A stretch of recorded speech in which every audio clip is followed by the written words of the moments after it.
lagi ada di pabrik pengolahan ikan teri di Truko Kendal.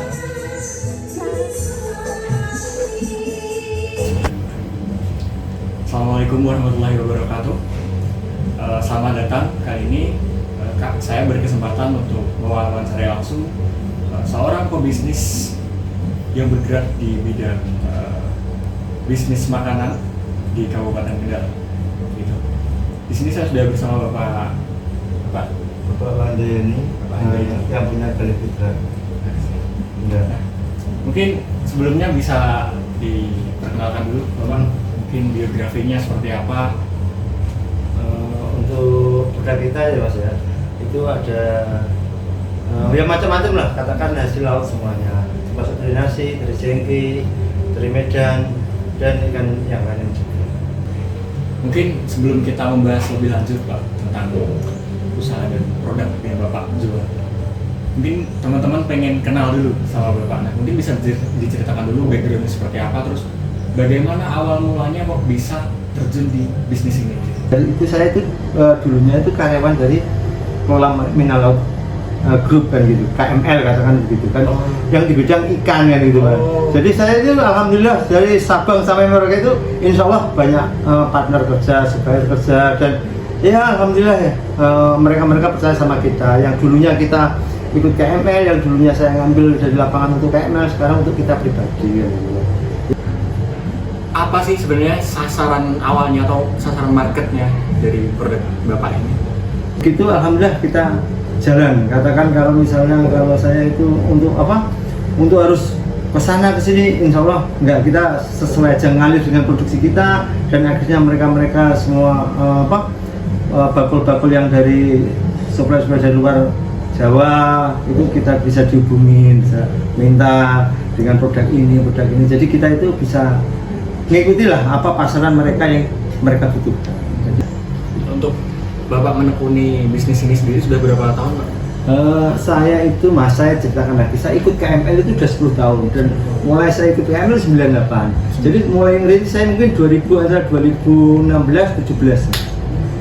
Mulai begitu saya ngerintis, nggak semata-mata gini Mas, ini kan alhamdulillah sudah mempunyai tempat sendiri. Ada nggak Pak pengalaman unik, pengalaman yang menarik gitu yang bisa diceritakan ke kita? Mungkin waktu saat Bapak merintis sampai sekarang itu ada pengalaman unik nggak? Ya, pengalaman unik saya Mas ya. Memang saya kan belajarnya dari nol Mas.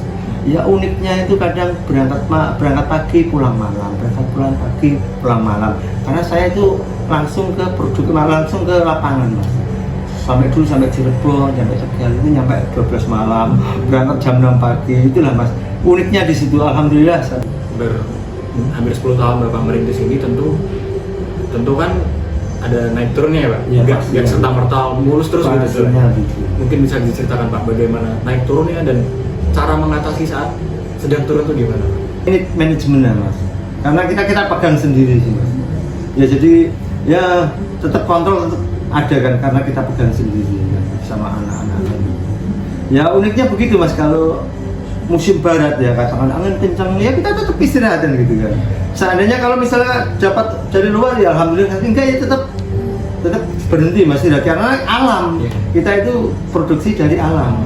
Ya, kalau alamnya kurang bagus, kurang begitu, mau gimana lagi? Tetap kita usahakan cari bekuan Mas, cari bekuan simpenan itu ya Mas ya, yang sudah dibekuin itu nanti saya produksi. Tapi itu hanya alternatif saja, tidak bisa diandalkan karena keuntungan itu sedikit sekali Mas.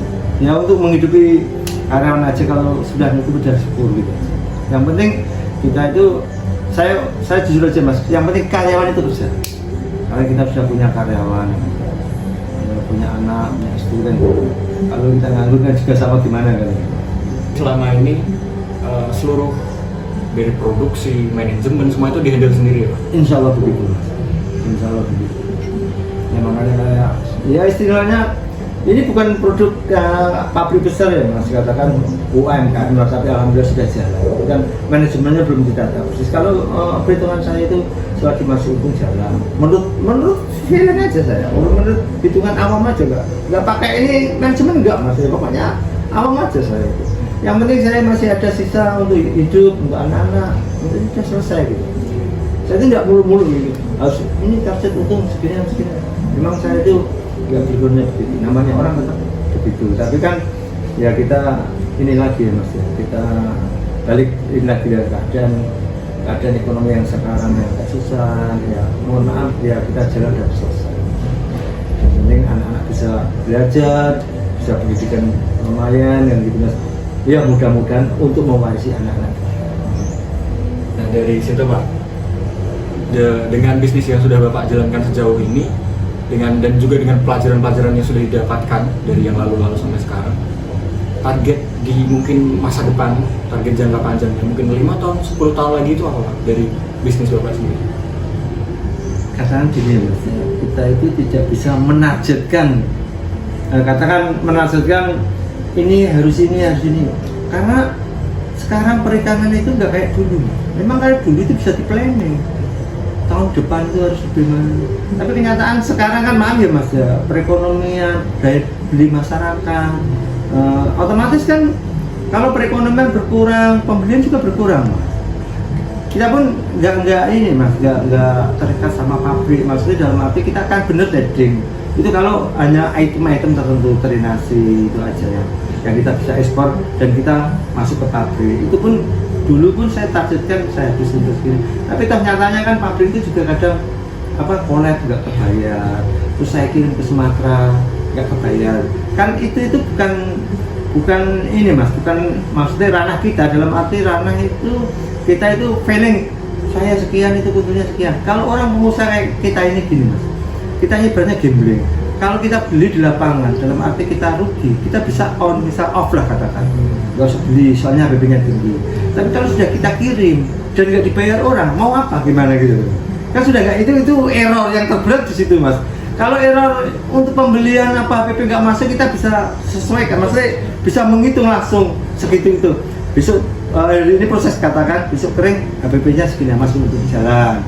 Tapi kita kirim di pada satu truk nggak dibayar orang, kita sudah nggak. Allah kan gitu Mas ya. Karena sekarang kalau uang sudah dipegang, tagihnya juga susah kan gitu. Nah ada yang ngelik nih Pak. Bapak tadi kan bilang kita ngalir aja, kita nggak perlu target, kita ngalir. Tapi kok bisa Bapak sampai ekspor ke Jepang? Nah mungkin awalnya bisa diceritakan Pak bagaimana? Nah itu Mas, dari cerita dari saya bisa ke Jepang, ke Taiwan, ke Singapura, itu saya bukan, maksudnya produk tetap saya, produksi tetap saya, tapi kan saya trading Mas. Dalam arti saya ngesup ke pabrik-pabrik yang punya izin yang besar. Saya itu kan cuman membuat bahan baku, saya olah, saya masukkan, sortir, buat FG. Nanti yang mereka yang ekspor, tapi bahan bakunya dari kita, dari awalnya dari kita. Mereka cuman FG aja, finishing aja kan gitu. Ya alhamdulillah banyak mitra begitu. Ya termasuk pengalaman saya, termasuk yang pabrik-pabrik dulu saya ikut itu kan gitu.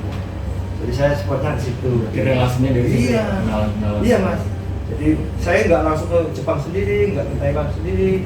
Itu berkat saya trading, saya ambil dari lapangan, saya ngolah, saya kirim kan gitu. Itu pun nggak ini Mas. Kita pakai APP. APP dalam arti saya dikasih APP, iya Pak, ini ibaratnya ini harga sekian, FB-nya 200.000. Saya juga harus ngolah bagaimana di bawahnya 200.000 saya biar saya untung kan begitu Pak. Itu semua juga diolah sendiri ya Pak? Gimana? Untuk HPP dan lain-lain Ya kita sendiri. Iya kita sendiri. Kita jual bahan baku aja. Maksudnya setengah-setengah jadi katakan begitu cara kasar. Karena kan sudah mulai finish kan gitu Mas. Ya mungkin 80% lah saya. 90% dan yang 10% kan mereka yang punya buyer, mereka yang punya kontrak. Kalau ekspor kan harus kontrak, harus punya surat izin lengkap.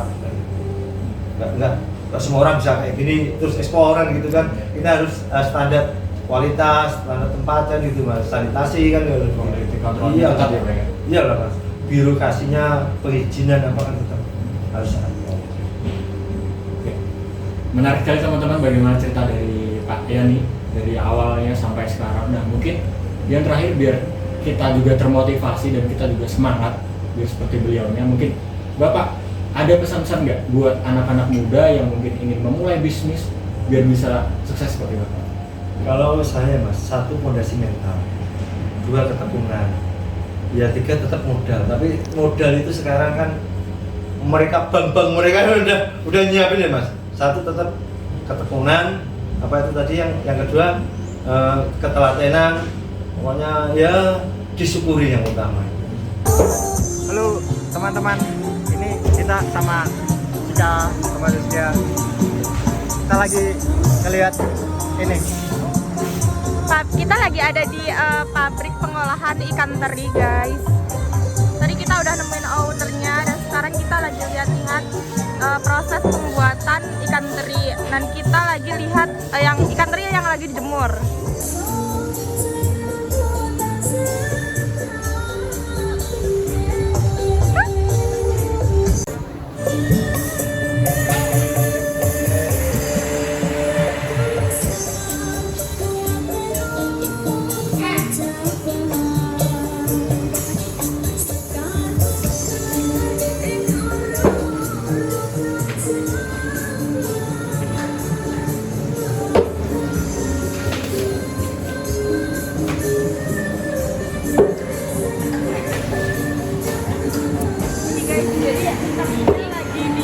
Angkat habis direbus terus dikeringin, habis itu nanti dijemur di sana.